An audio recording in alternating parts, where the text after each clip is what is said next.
여러분들도 직장생활 하면서 나도 한 번쯤은 해외에 있는 MBA에 가서 현지 취업해보고 싶다 라고 생각해 보신 분들 계신가요? 이번 에피소드에서는 스페인의 비즈니스 스쿨 IESE에서 임원 교육을 담당하고 계신 박준희님과 함께 해외 MBA를 고려하기 전에 반드시 알아야 할 것이라는 주제에 대해서 이야기를 해봤어요. 준희님 같은 경우에는 한국에서 국내 기업에서 10년 이상 경력을 쌓으신 다음에 스페인으로 MBA를 가셨고, 그리고 그 다니던 학교에서 스카우트 되셔서 현지 취업에 성공을 하신 케이스인데요. 만약에 유럽 취업을 생각을 하시고 계시거나 아니면은 유럽 MBA를 생각을 하고 계신 분들이라면 이번 에피소드 끝까지 시청해 주시기 바라겠습니다. 자, 그럼 시작해 볼게요.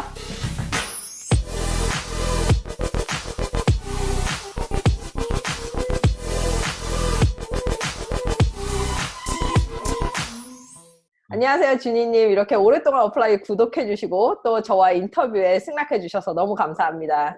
좋은 기회 감사합니다.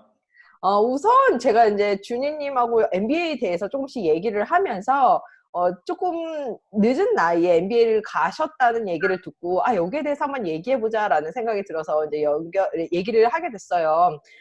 우선 한국에서 10년 이상 일을 하시다가 이제 한국 MBA도 아니고 해외, 그것도 유럽권 MBA를 이제 가게 되셨는데 쉽지만은 않은 결정이셨을 거라고 생각을 해요. 왜 이런 결정을 하셨는지 좀 알려주세요. 이제 여러 가지 이유가 있는데, 저 개인적인 차원에서 보면은 해외에 나가서도 일을 좀 할 수 있지 않을까라는 생각이 있었어요.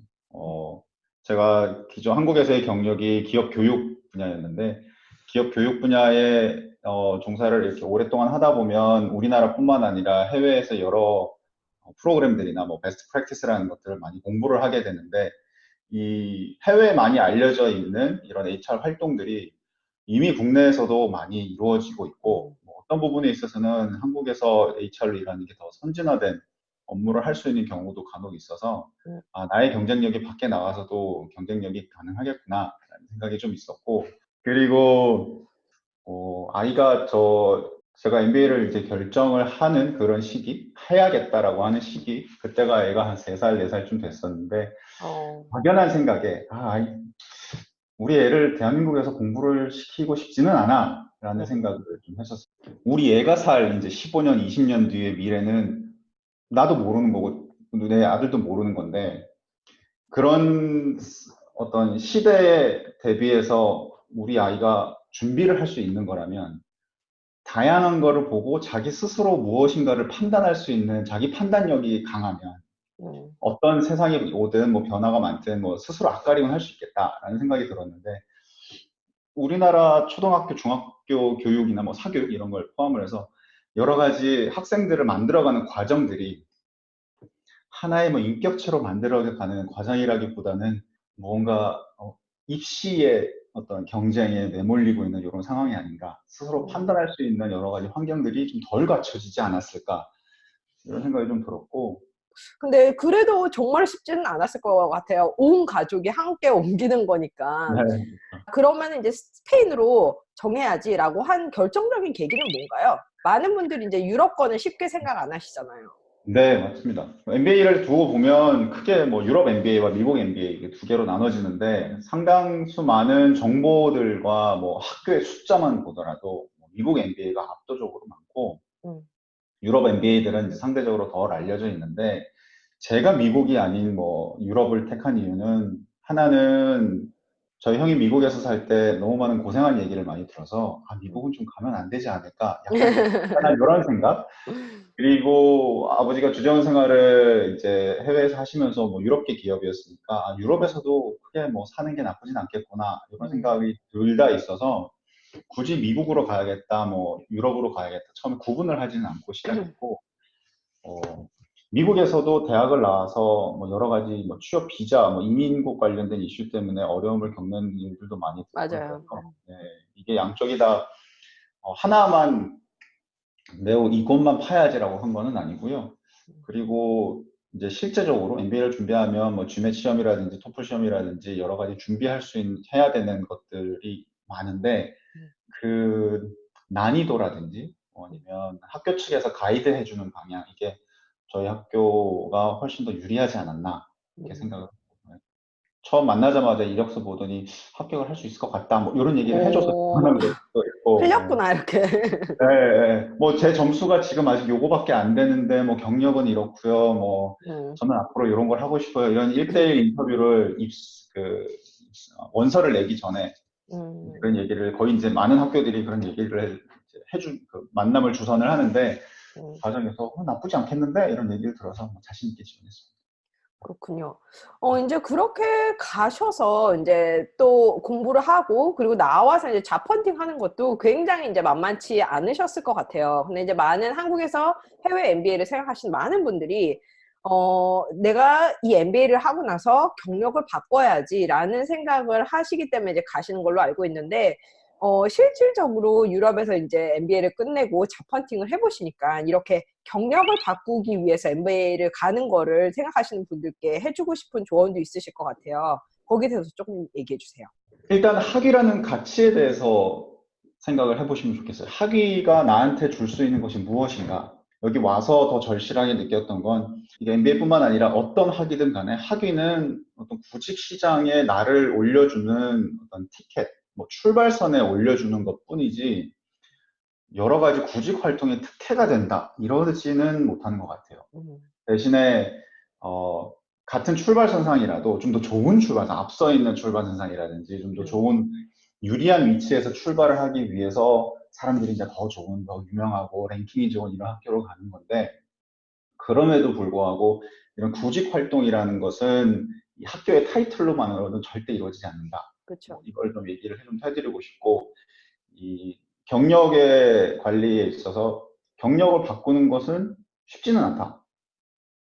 완전히 불가능하지는 않은데 쉽지는 않다. 이렇게 얘기를 좀 드려야 될 것 같아요. 그게 우리가 경력 사원들을 채용을 한다고 생각을 하면 경력 사원을 채용을 하면 같은 나라에서 비슷한 직종에 비슷한 경험이 있는 이런 사람들을 저희가 대부분 경력 사원으로 채용을 하는데 해외에서 나가서 구직 활동을 한다는 것은 다른 나라에 다른 직종에 다른 역할로 여러 가지 지원을 바꿔서 할 수가 있는데 그 바꿈이 얼마나 많은가에 따라서 뭐 country, industry, function 이게 세 개를 다 바꾸는 경우가 얼마나 굉장히 쉬운가. 힘들죠. 굉장히 힘든 거죠. 음, 예.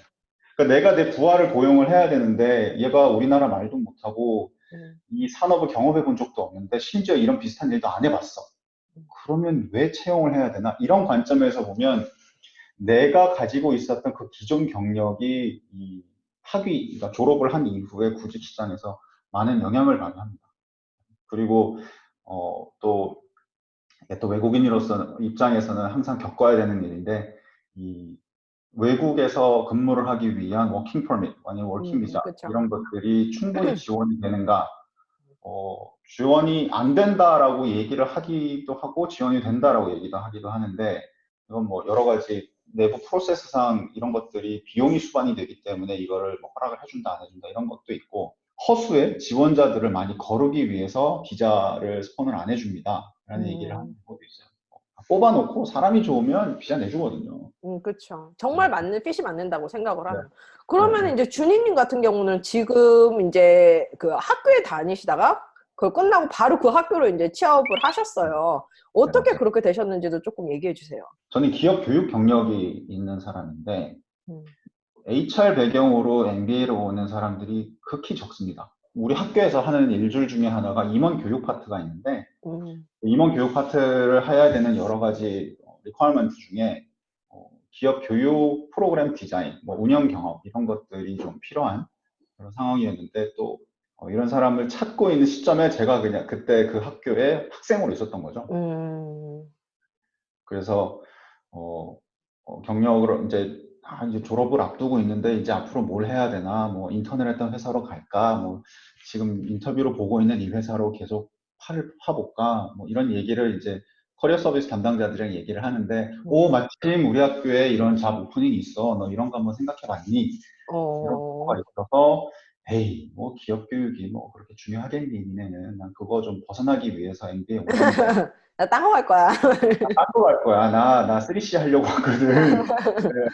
좀 뭐, 펑션은 차이 안 나더라도, 야, 그래도 좀, 음, 딴 거 좀 하려고 왔어. 음, 이랬는데, 이제 이쪽에서, 뭐, 외국계 기업들은 이제 인터뷰 프로세스가 워낙 기니까 하도 많은 사람들을 만나다 보니 아, 이 회사도 뭐 학교라도 참 좋겠구나 생각이 음, 있었고 핏이 맞았던 것 같아요. 내가 갖고 있는 기존의 경력 그리고 학교에서 조금 추구하는 비슷한 사고를 가진 사람을 채용하고자 하는데 음, 마침 2년 동안 한 조직이 같이 있었던 학생이니 핏에 음. 맞겠다 이런 얘기를 한 것 같고 그리고 또 하나의 배경은 제가 아시안이기 때문에 그런 게 되게 중요한 것 같아요. 그러니까 내가 가지고 있는 것을, 가지고 있는 패를 짬짬이 다 쓰는 게 굉장히 중요한 것 네, 같아요. 그럼요. 그, 네. 과거 경력이라든지 아니면 그 에이시안 백그라운드 같은 경우에도 어차피 아시아 쪽에 있는 비즈니스, 있는 사람들과 아니면 기업과 비즈니스를 하려면은 그게 굉장히 큰 베네핏으로 작용을 하잖아요. 그런 그럼요. 것도 그랬고, 그러니까 핏 같은 경우도 학교에 대해서 이제 벌써 경험을 한 사람이고, 그러니까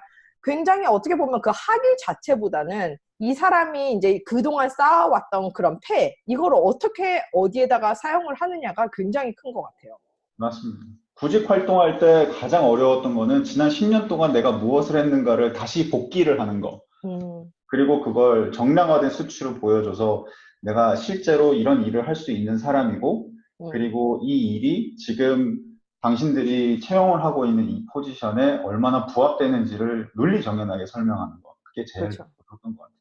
그러니까 어떤 그런 타이틀만 뿐만이 아니라 자기가 여태까지 해왔던 일을 어떻게 정의할 것인지, 가 굉장히 이제 그 학위를 따고 나서도 중요할 것 같은데, 많은 분들은 이제 학위를 어쨌든 그 나라에서 따게 되면은 어쨌든 비자 문제가 뭐 해결이 되잖아요. 보통은 뭐 포스터리 비자 같은 경우로 네. 뭐 한 1, 2년 정도 일을 할 수도 있고, 그렇기 때문에 한 1, 2년 정도는 내가 비자 걱정 없이 할 수 있으니까 우선 학위부터 따자라고 이제 생각하시는 분들도 많을 것 같은데, 이렇게 오신 분들이 겪는 어려움도 주변에서 한번 보셨을 것 같아요. 그러니까요. 어떤가요? 어, 미국은 몇 년을 주나요? 졸업을 하고 나면? 미국은 OPT로 제가 알고 있기로는 한 1년밖에 안 되는 걸로 알고 있어요. 저희는 3개월이거든요. 그렇게밖에 안 되는구나. 네덜란드가 1년에서 3년 정도? 뭐, 법을 어, 바꾸겠다는 얘기는 들었는데, 네덜란드가 1년을 주는 게 가장 긴 축에 속하고, 음. 스페인은 졸업 이후 3개월이라는 시간 정도밖에 주어지지 않아요. 그렇구나. 외국인 거주 허가를 매년 갱신을 하게끔 돼 있는데, 음, 그 갱신을 하는 시점에 고용주가 없으면 더 이상 갱신을 할 수 없는 상황이 되고, 음, 그래도 굳이 갱신을 해야겠다라고 하면 자기 사업을 차리는 것밖에 없는데, 음. 기본 사회보장비 내오고 뭐 여러 가지 비용 수반되는 거 생각을 하면 직장이 없이는 쉽지는 않습니다. 그렇군요. 그런데 이제 물론 이렇게 어려움을 겪으시는 분들도 많이 보셨겠지만, 그래도 어쨌든 세계적인 NBA니까 정말 저 친구들은 진짜 잘한다. 내가 저렇게 해야 되는구나. 그런 좋은 샘플들도 많이 보셨을 것 같아요. 그렇게 NBA를 잘 활용해서 자기 커리어를 잘 닦아낸 케이스가 있었다면 어떤 케이스가 있는지 저희가 조금 궁금해 주세요. 뭐 저희 동문회 호주의 케이스가 하나가 있고 호주 친구는 어, 중국에서 일을 하고 싶었어요. 음. 그래서 중국말도 조금 배우고 있는 상황이었고 근데 왜 그래서 유럽으로 가요? 그러니까요. 네. 그래서 처음에 로버트 이 친구가 왔을 때 자기는 중국에서 일을 하고 싶고, 여러 가지 자신만이 알고 있는 자기의 무기들, 뭐, 호주 출신의 유럽에서 공부를 했는데 중국에서 일을 할 수가 있어. 음, 그 자기 기존 경력들도 괜찮았고. 그래서 그 친구는 중국에서 일을 하려고, 취업을 준비하는 과정을 이제 1학년 들어오자마자 시작을 했고, 거의 중국에 관련된 네트워크를 꾸준하게 쌓고, 음, 저희가 학교에서 학교 커리어 서비스 차원에서 진행을 하는 아시아 커리어 투어라는 게 있는데, 음, 뭐 저희가 싱가폴도 가고, 뭐 중국도 가고, 일본도 가고, 한국도 가고 그러는데, 이 커리어 트랙에 중국 편 쪽에 많은 공을 좀 썼고, 그래서 음. 결국에 오랜 기간 면접을 거쳐서 구글 차이나로 들어갔어요. 음. 근데 그 친구가 그렇게까지 할 수 있었던 거는 가장 큰 비결이 뭐라고 생각하세요? 자기가 뭘 할지 정하고 시작을 했고, 그 음, 정한 그 기준과 어떤 방향을 이게 학업이 진행되는 2년 동안 바꾸지 않고 꾸준하게 노력을 한 거. 그게 그렇군요. 참 쉽지 않거든요. MBA 그쵸. 들어오면 나랑 다른 배경에 있는 친구들을 워낙 많이 만나고 그 친구들이 어떻게 커리어를 쌓아왔는지도 보게 되고 음, 그리고 모든 사람들이 커리어 체인지를 위해서 이 학교에 들어왔으니 나도 할 수 있을 거라는 생각도 있고 그리고 그렇게 음. 가능하기도 하고요. 그래서 솔깃할 것 같아요. 막, 이런 거 보면 이것도 괜찮을 것 같고, 저거 보면 저것도 엄청 괜찮을 것 엄청 팔랑귀가 되는 거죠. 대신에 그런 많은 기회가 있기는 하나 그 기회를 잡기 위해서 준비를 정말 탄탄히 해야 되는데 같고. 그 준비 과정들이 현지에 도착을 해서 이것도 해보고 저것도 해보고 것도 찔러보고 저것도 찔러보고 이러면서 하기에는 음, 너무 시간이 아까운 거죠. 음, 그나마 저희 학교는 그래서 유럽에 얼마 되지 않은 2년짜리 프로그램이라 음, 자신이 한번 길을 한번 충분히 생각을 해보고 여러 가지를 테스트를 할 수 있는 기회라도 있지만 1년짜리 MBA를 가게 되면 자기가 가는 길이 확고하지 않는 이상 시간이 너무 짧으니까. 네, 중간에 이런 여러 가지 흔들림이 생겼을 경우에는 이제 시간이 너무 짧은 거죠. 음, 그렇군요. 요즘에는 이제 유럽권으로 취업하고 싶어요. 이런 분들도 저한테 이제 문의 주시는 분들도 꽤 많았었거든요. 만약에 유럽권 취업을 위해서 이제 유럽권 MBA를 생각해 보고 싶다. 이런 분들께, 오기 전에 이런 거는 꼭 숙지하세요라고 해주실 말씀이 있다면 어떤 게 있을까요? 어, 일단 구직이 목표니까 거의 대부분 학위를 통해서 구직 활동으로 이어지는 게 대부분이라고 생각을 하면 어떻게 구직 활동을 할 것인가를 충분하게 생각을 하면 좋겠어요. 그러니까 음, 우리나라는 대기업들 위주의 공채 시장이 지금까지 계속 맞아요. 이어지고 있으니까 어떤 기업에 어떤 방식으로 지원을 하면 합격이 된다라는 프로세스가 거의 일목요연하게 정리가 돼 있거든요. 그쵸. 이런 구직에 대한 정보가 굉장히 공개적인 거죠. 음, 유럽은 일단 내가 갖고 있는 그 기업에 대한 정보들이 많이 없어요. 음, 그래서 어느 나라에 무슨 기업이 있고 대기업뿐만 아니라 어떤 강소기업들, 굉장히 알짜배기 중소기업들이 뭐가 있는지를 알아보는 것도 중요하고 맞아요. 그리고 이 기업들이 공개하고 있는 채용 정보들이 뭐 크게 공개적이지 않다라는 게 이제 저의 생각인데 음, 이거를 알기 위한 뭐 네트워크 과정 이런 것들도 매우 그쵸. 중요하고 대신에 그런 정보의 비대칭을 조금 해결해 주는 게 링크드인이나 여러 가지 공개 채용 포털 음, 이런 것들이 많은 거는 사실인데 허수도 많고 이미 채용이 끝났는데 올려져 있는 포스트도 많고 얼마나 많은 기업들이 어떤 특정 직무를 찾고 있는지 디맨드에 대한 정보를 잘 알 수 있기는 하나 그게 뭐 나의 디맨드라고는 생각은 하지는 않고 맞아요. 유럽을 생각을 하신다면 유럽에서 어디를 갈 것인가 음, 그런 거 중요한 것 같아요. 이게 유럽에서 어디를 갈 것인가를 중요하게 생각하는 게 뭐 일단 날씨, 뭐 사람, 음식, 문화 이런 것도 있지만 세금도 맞아요. 많이 고려를 해야 되고 연봉 뭐 1억 5천, 1억, 2억 이렇게 받아가도 뭐 소득 세금 떼면은 뭐, 내 40%, 50% 이렇게 떼고 나면 떼고 월세 내고 아이가 있으면 아이 뭐 공립교육, 뭐 사립교육 이렇게 시켜서 쓰다 보면 정말 수중에 남는 거는 한국에서 월급보다 훨씬 못 미치는 금액이 될 수 있어서 음, 학위를 준비를 하면 뭐 MBA를 고정해서 말씀을 드리면 거의 대부분 MBA에서 지원서의 에세이 항목으로 음, 포스트 MBA 커리어가 무엇인지에 대해서 물어보는데 네. 그때 한번 진지하게 이제 생각을 하죠. 내가 끝나고 나면 이런 길로 갈 거야. 음, 그 길이 정말 나의 길인지 아닌지는 확실하게 알아봐야 되고 음. 에세이 쓰기에 급급해서 포스트 커리어가 이랬으니 나 이렇게 갈 거야. 이렇게 속단하지는 않으셔도 될 것 같고요. 네. 오늘 이렇게 소중한 말씀하고 경험 공유해 주셔서 너무 감사하고요. 혹시 유럽권 취업, 그 다음에 유럽권 MBA에 대해서 관심이 있으신 분들은 제가 아래에다가 준이님 링크드인을 걸어드릴게요. 링크드인을 통해서 연락을 드리시면은 아마 이제 얘기를 시작하실 수 있을 거예요. 오늘 참석해 주셔서 너무 감사합니다. 힘듭니다. 고맙습니다. 네, 안녕히 가세요. 안녕히 계세요.